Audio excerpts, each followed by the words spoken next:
4 marzo una manifestazione a Venezia per protestare e proclamare i diritti dei bambini ciechi.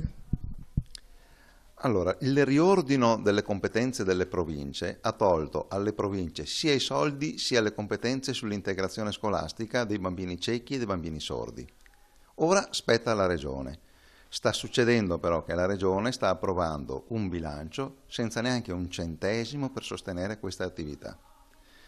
Ha lasciato per molti mesi l'assessorato senza assessore di competenza, senza nessun punto di riferimento, ignora questo problema.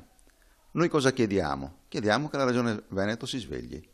La Regione Emilia-Romagna ha già provveduto, la Regione Lombardia provvede anche lei con fondi propri. Chiediamo che anche la Regione Veneto, invece di lamentarsi della cattiveria dello Stato centrale, diventi una regione responsabile e si faccia carico del finanziamento dell'istruzione dei bambini ciechi e dei bambini sordi. In quanti sarete in piazza e che cosa proponete? Allora, saremo l'ENS, Ente dei Sordi, l'Unione Italiana Ciechi e varie altre associazioni di disabili, insieme ai lettori ripetitori, che sono quelli che rischiano di perdere il posto, e ai genitori dei bambini.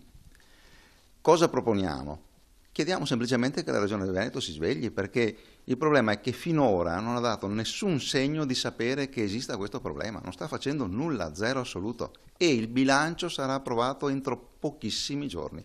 Se in quel bilancio non ci saranno i soldi, il servizio di integrazione scolastica per i bambini ciechi e i bambini sordi non partirà il prossimo anno scolastico. Quindi è urgente che la Regione batta un colpo, che Zaia si svegli. Ad ora com'è la situazione? Ad ora, fortunatamente, grazie all'impegno delle province, che pur non avendo più le competenze del gennaio e neanche i soldi, si sono fatte carico della continuazione del servizio fino a giugno. Quindi è garantita la conclusione dell'anno scolastico. Noi però, per poter organizzare il prossimo anno scolastico, dobbiamo cominciare a lavorare da aprile e da maggio, quindi dobbiamo sapere da subito i fondi che saranno a disposizione.